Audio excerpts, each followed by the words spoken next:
Ang kalamay isa sa mga importante nga lakot sa mga pagkaon. Tagsa ka mga lamesa nagakinahanglan sang katamis ini. Isa ang Pilipinas sa mga kilala sa pag-ubra sang kalamay. Kalamay nga nagahatag sang katamis sa tagsa ka mga pagkaon nga aton ginakaon sa adlaw-adlaw. Madamo sa mga probinsya ang nagakabuhi sa pagtanom sang sugarcane o kuntubo. Isa na diri ang probinsya sang Negros Occidental, kung sa diin 50% sa mga tubo sa pungsod ang naghalin diri. Isa man ini sa may pinakadako nga produksyon sang kalamay. Sa masobra 2 ka milyon nga produkto sang kalamay sang pungsod sang tuig 2013, masobra 1 ka milyon ang naghalin sa probinsya sang Negros.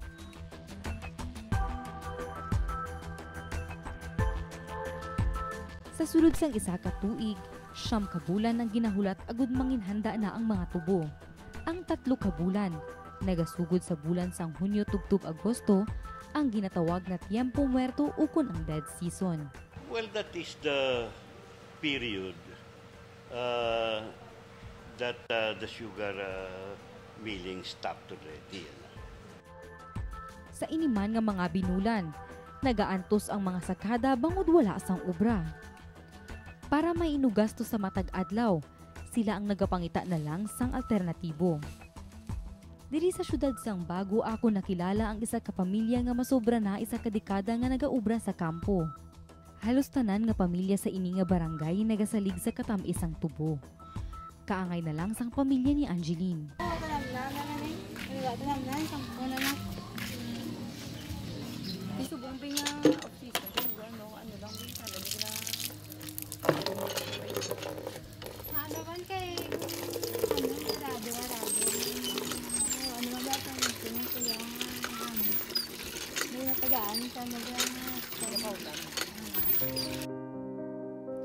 Bangod sa kabudlay nga pangabuhi, kinahanglan kuno siniibilin ang 1 ka bata sa iya ginikanan sa Isabela.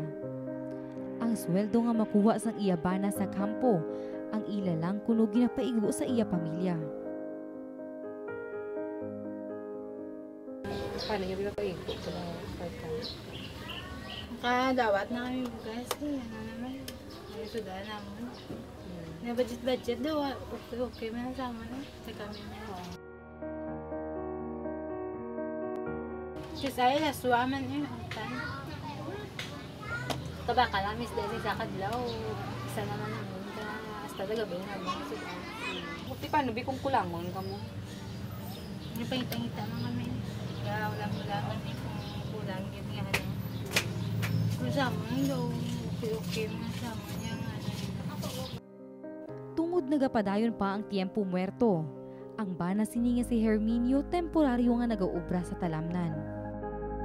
1 ka bata nga kuntuluko nagapang-edaron pa lang sang 12 tubtub 15 ka tuig ang nagsugata sa akon.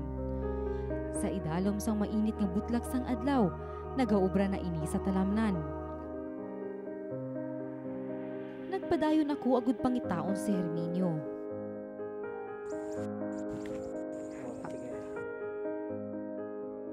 Akon ini naabtan nga nagagaling sang humay. Hindi ko magaling simba kasi may perminti sa amo ko. Kung ano problema, makakadlagan ko siya. Kaya kung budget ng obra sa sinda, pangita ko sa agwa para sa inyo, sa talamnan. Kaya ano lang nga obra eh, tracer,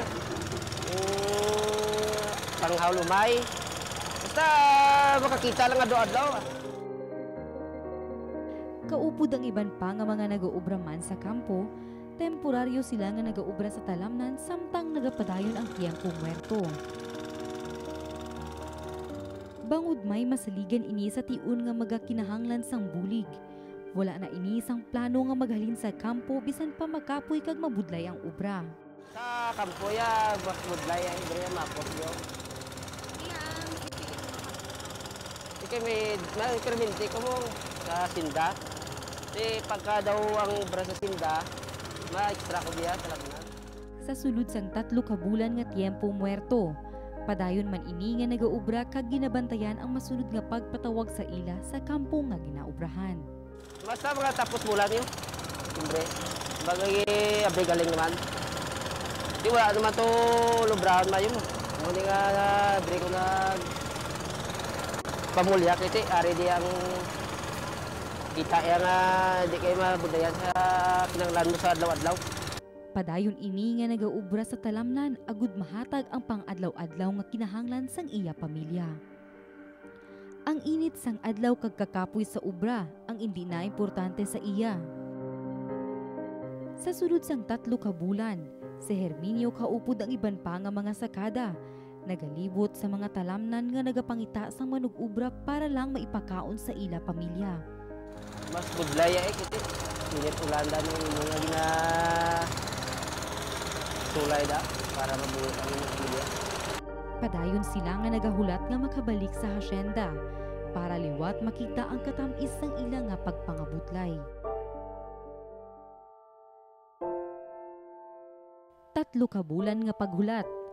3 ka bulan nga pagpangita sang iban nga paagi nga sila ang makakaon 3 ka beses sa isa ka adlaw. Apang sa iban nga yara sa syudad.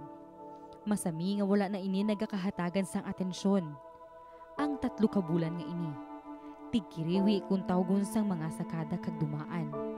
Ang pinakamapait nga parte sa paghulat sang matamis nga kalamay.